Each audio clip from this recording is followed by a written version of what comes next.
দাঁড়া দাঁড়া বলছি। এখনো বলছি দাঁড়িয়ে যা কিন্তু।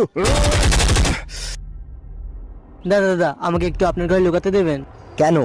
আমাকে ফজি তাড়া করেছে, নয় ফজি আমায় মেরে দেবে। না না, আমি আপনাকে আমার ঘরে লুকাতে দেবো না, আপনি যান এখান থেকে। এই বেশি চালাকি করার চেষ্টা করবি না। আপনি আমার দাদাকে ছেড়ে দিন, আপনি আমার ঘরে গিয়ে লুকান।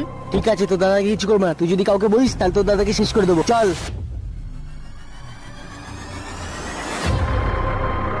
মনে হয় ওই আতঙ্কবাদী এই ঘরেই লুকিয়েছে।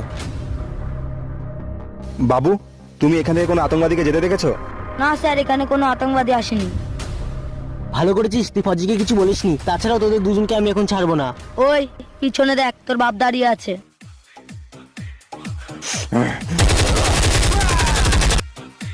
ঠিক আছে বাবু। আমাদের ঘরে একটা আতঙ্কবাদী লুকিয়ে আছে আর আমার দাদাকে ধরে রেখেছে। আতঙ্কবাদী বলেছে আপনাকে যদি আমি বলে দিই তাহলে আমার দাদাকে মেরে দেবে।